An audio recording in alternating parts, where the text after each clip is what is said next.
જામનગર મહાનગરપાલિકામાં પ્રથમ વખત વોર્ડ વાઇઝ સંકલન બેઠકનું આયોજન કરવામાં આવ્યું, જેમાં શહેરના તમામ 16 વોર્ડના કોર્પોરેટરો અને વિવિધ વિભાગોના અધિકારીઓ વચ્ચે સીધો સંવાદ યોજાયો। મેયર સહિત 5 પદાધિકારીઓની આગેવાનીમાં યોજાયેલી આ બેઠકમાં વોર્ડના વિકાસ કાર્યો, પાણી, ગટર, રોડ સફાઈ અને સ્ટ્રીટ લાઇટ જેવી સ્થાનિક સમસ્યાઓ અંગે વિગતવાર ચર્ચા કરવામાં આવી। કોર્પોરેટરોને અધિકારીઓ સમક્ષ સીધી રજૂઆત કરવાની તક આપવામાં આવી હતી, જ્યારે અગાઉ રજૂ કરાયેલા પ્રશ્નોની કામગીરીની પણ સમીક્ષા કરવામાં આવી હતી। મનપાનો હેતુ લોકોની ફરિયાદોનો ઝડપી નિકાલ લાવવાનો અને જનપ્રતિનિધિ તથા વહીવટીતંત્ર વચ્ચે સંકલન વધુ મજબૂત બનાવવાનો છે।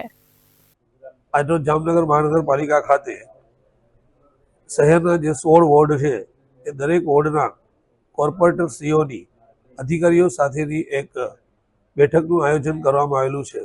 આ બેઠક વોર્ડ વાઇઝ કરવામાં આવી રહી છે, જેમાં દરેક વોર્ડના 4 કોર્પોરેટર સીઓ છે એ કોર્પોરેશનના અધિકારીઓ સાથે એમના વોર્ડના પ્રશ્નોની ચર્ચાઓ કરી શકે અને મુક્તપણે એમની રજૂઆત કરી શકે એ માટેની આ બેઠકનું આયોજન કરવામાં આવેલું છે।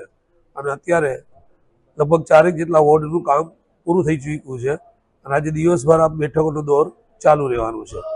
મુખ્ય હેતુ એ છે કે અધિકારીઓ અને કોર્પોરેટરો જે કે જેઓ હજી નવી ટર્મમાં આવેલા છે એમનો રૂબરૂ પરિચય પણ થઈ જાય અને સાથે સાથે એમના પ્રશ્નોની રજૂઆત પણ થઈ જાય। આ પ્રયોગ આમ જોવા જાવ તો પ્રથમ વખત જ કરવામાં આવી રહ્યો છે। કોર્પોરેશનના અમે જે 5 પદાધિકારીઓના સંકલનથી આ પ્રયોગ કરવાનું નક્કી કરેલું છે અને આગામી દિવસોમાં પણ આ પ્રયોગ છે એ ચાલુ રાખવામાં આવશે, જેથી સમયાંતરે કોર્પોરેટરો છે એ સંયુક્તપણે તેમની રજૂઆતો કરી શકે।